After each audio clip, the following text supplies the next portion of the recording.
کیا قاضی فائز کے خلاف ریفرنس کے پیچھے جنرل باجوہ تھے؟ ناخوشگوار تاریخ کی دہرائی، حامد میر کے تہلکہ خیز انکشاف۔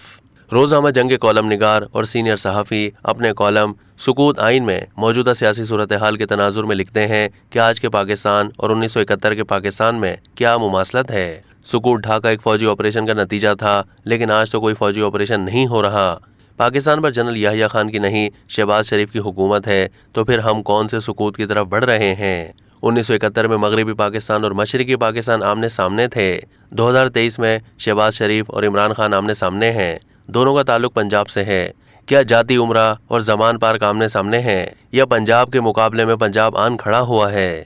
1971 میں ہم بنگالیوں کو غدار اور ملک دشمن قرار دے رہے تھے، آج ایک دوسرے کی جان کے در پہ ہیں۔ کسی کو اچھا لگے یا برا، سچ تو یہ ہے کہ سپریم کورٹ کے ججوں کی لڑائی میں بھی پنجاب کے مقابلے پر پنجاب کھڑا نظر آتا ہے۔ پاکستان کی تاریخ میں پہلی مرتبہ وفاقی حکومت نے سپریم کورٹ کے بائیکاٹ کا اعلان کر دیا ہے۔ بائیکاٹ کی تجویز سب سے پہلے لندن میں موجود نواز شریف نے پیش کی۔ انہوں نے چیف جسٹس عمر عطا بندیال کی سربراہی میں قائم 3 رکن بینچ پر عدم اعتماد کا اظہار کیا۔ نواز شریف اور بندیال دونوں پنجاب سے ہیں۔ نواز شریف کی پارٹی کے خیال میں جسٹس بندیال اور ان کے ساتھ بینچ میں موجود دیگر جج دراصل عمران خان کے حامی ہیں۔ حالانکہ ان جج صاحبان نے گزشتہ سال وہ فیصلہ دیا تھا جس کے نتیجے میں عمران خان کے خلاف تحریک عدم اعتماد کا راستہ ہموار ہوا۔ بہرحال جسٹس بندیال اور ان کے 2 ساتھی ججوں کا بینچ بہت متنازع ہو چکا ہے۔ ابتدا میں یہ 9 رکنی بینچ تھا، لیکن سکڑتا ہوا 3 پر آ گیا۔ جسٹس اعجاز الحسن پہلے بینچ سے علیحدہ ہوئے، پھر دوبارہ بینچ میں شامل ہو گئے، اور ان کی شمولیت نے اس بینچ کی ساکھ کو بری طرح مجروح کیا۔ تاہم وفاقی حکومت اور سپریم کورٹ کے چیف جسٹس کا آمنے سامنے آنا جمہوریت کے لیے خطرات میں اضافہ کرے گا۔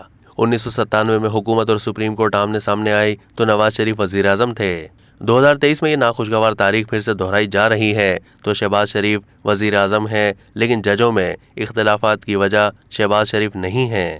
یہ اختلافات 2019 میں پیدا ہوئے جب عمران خان کی حکومت نے جسٹس قاضی فائز عیسیٰ کے خلاف ایک ریفرنس صدر عارف علوی کو بھجوایا تھا۔ اس ریفرنس کے پیچھے جنرل قمر جاوید باجوہ تھے۔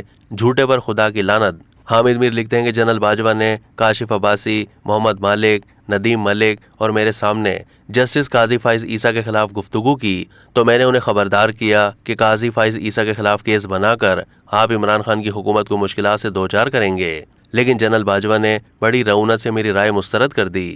ابھی ریفرنس دائر نہیں ہوا تھا، لیکن میں نے جسٹس قاضی فائز عیسیٰ کے خلاف ہونے والی سازش پر جنگ میں کالم لکھ دیا۔ اس کالم کے بعد عمران خان نے مجھے بلایا اور یقین دلایا کہ وہ جسٹس قاضی فائز عیسیٰ کے خلاف کوئی ریفرنس نہیں بھجوائیں گے، لیکن چند دن کے بعد انہوں نے باجوہ کے سامنے ہتھیار پھینک دیے اور سازش کا حصہ بن گئے۔ اب تک کے لیے اتنا ہی۔ مزید معلومات کے لیے ڈیلی جنگ کے YouTube چینل کو سبسکرائب کیجیے۔